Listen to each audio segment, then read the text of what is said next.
तो जैसा कि मौसम बहुत ज़्यादा हसीन और खुशगवार सा हो गया है और इस मौसम में हम सबका ही दिल चाहता है टी टाइम के साथ हम कुछ ऐसे स्नैक्स ट्राई करें जो कि खाने में जो है बहुत ज़्यादा मज़ेदार हों, क्रिस्पी और क्रंची से हों। आज मैं आप लोगों के लिए वही रेसिपी लेके आई हूँ।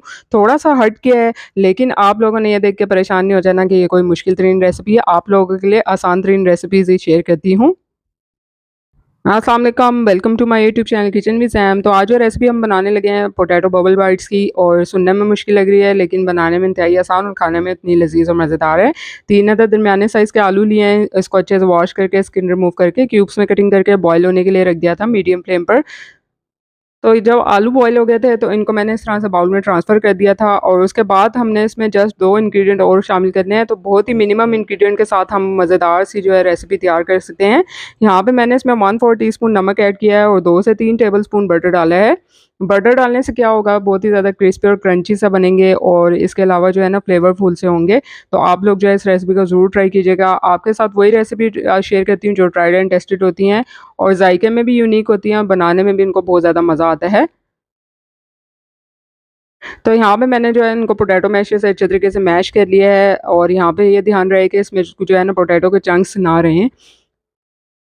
नेक्स्ट स्टेप हमने क्या करना है, एक छन्नी लेनी है और उसमें ये मिक्सर डाल देना है। अब क्या करना है आपने, आप या तो स्पैचुला की मदद से इसको प्रेस करके इसमें से निकाल सकते हैं। इससे क्या होगा, बिल्कुल इसका जो है ना स्मूथ और क्रीमी सा टेक्सचर आ जाएगा और अगर कोई पोटैटो के चंक्स वगैरह होंगे भी तो वो भी इसमें जो है वो नहीं आएँगे। तो ये वाला स्टेप करना मस्ट है।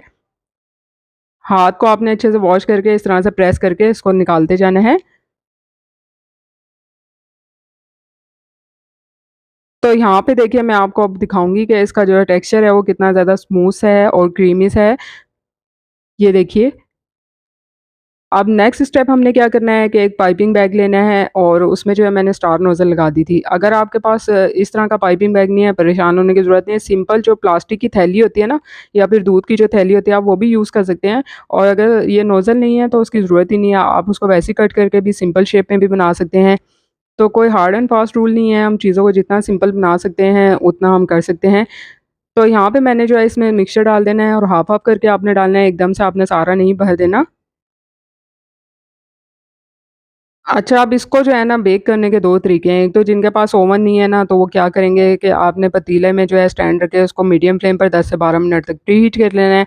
फिर जिस डिश में आप जो है वो उसको बनाएँगे ना, वो डिश रख देनी है और आपने 35 से 40 मिनट के लिए स्लो फ्लेम पर बेक कर लेना है। बिल्कुल अच्छे से बेक हो जाते हैं और कलर भी अच्छा-सा आता है।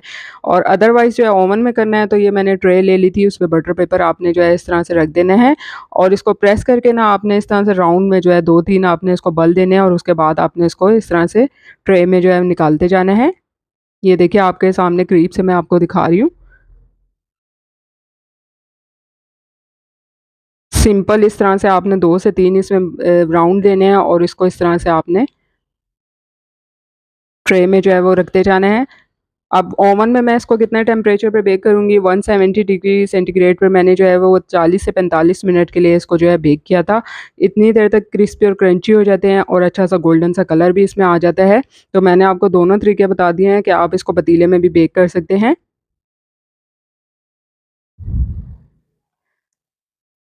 तो इस 3 आलू के अमेज़े से ना आप जो है वो काफ़ी सारी तादाद में जो है ये पोटैटो बाइट्स जो बना सकते हैं, बबल बाइट्स, और बहुत ही लज़ीज़ और मज़ेदार बनते हैं। आप लोग जो है वो ज़रूर ट्राई कीजिएगा। यहाँ पे जो है इनको ट्रे में मैंने निकाल लिया था और उसके बाद ओवन में बेक होने के लिए मैंने रख दिया था।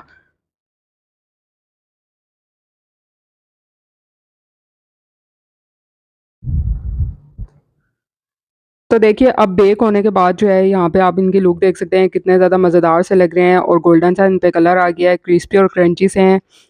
तो उम्मीद करती हूँ कि आपको आज की ये रेसिपी पसंद आएगी। रेसिपी पसंद आई है, लाइक और शेयर करना बनता है, साथ-साथ चैनल को सब्सक्राइब कीजिए। आप लोगों के लिए इसी तरह से आसान, मज़ेदार और यूनिक सी रेसिपी शेयर करती रहूँगी।